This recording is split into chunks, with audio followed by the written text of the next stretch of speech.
Apple will outline all of the software updates, all the new operating systems coming for the iPhone, the iPad, Watch OS, the Mac, and Apple TV.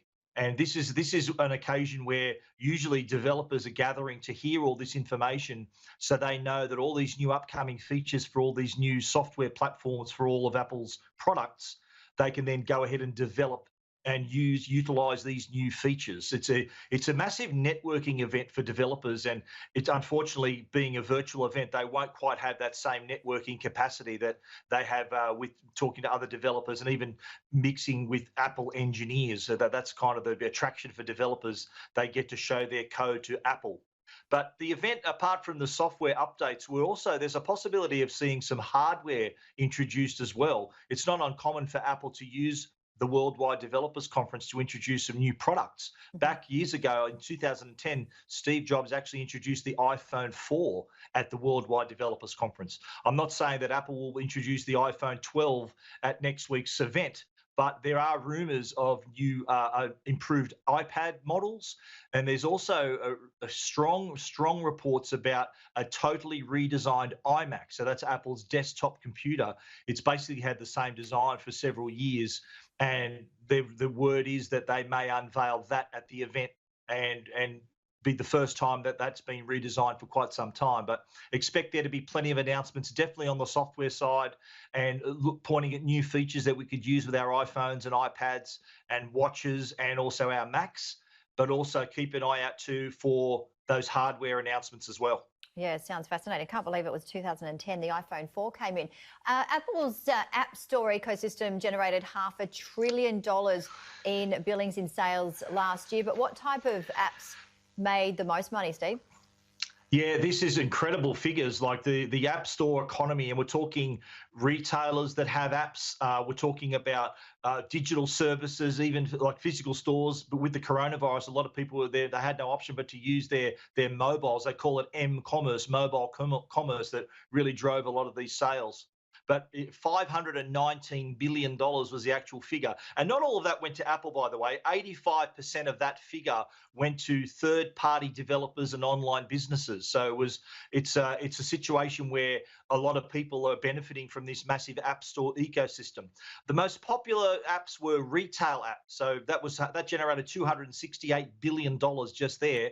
And a lot of bricks and mortar stores have their mobile presence, and they've seen we do love shopping online, and shopping through these apps is resulting in those huge figures. The other big sections were travel. Travel apps accounted for $57 billion in 2019, and ride-sharing apps as well. So your Ubers and Lyfts and all these other ride-sharing apps in 2019 generated $31 billion just through the App Store economy. And another big revenue maker was also in-app advertising. That accounted for $45 billion. And of that figure, 44% of those ads were served into games. Games continued to be the most popular app that people downloaded, and just the ads through games accounted for a lot of money as well. So in the digital goods and services, $61 billion, and we're talking things like Apple Music, Spotify, all the streaming music services, also all the streaming TV services like Netflix and Stan and all the other streaming services, and every type of digital content you can think of, that contributed to a tidy $61 billion.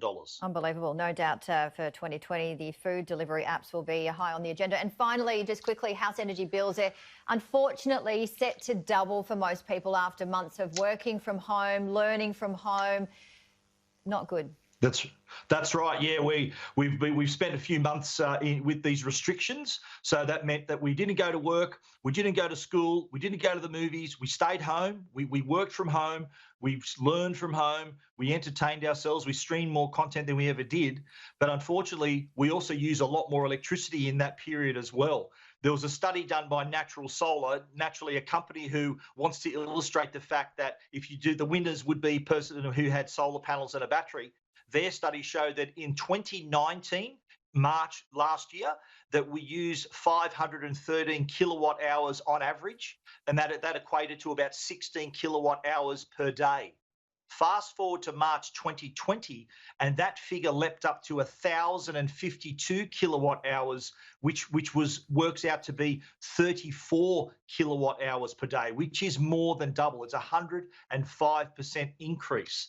So brace yourself if you haven't got your energy bill from the last quarter, because we worked and learned from home and entertained ourselves more than we ever did. The result is we use a lot more electricity, twice as much, as a matter of fact. So keep an eye out for that bill. And down the track, if the ability to save some money, solar panels and a battery would definitely be the answer. They're the winners. Those customers that had solar panels and a battery, they're not seeing any of these energy price rises because they got all their energy from the sun.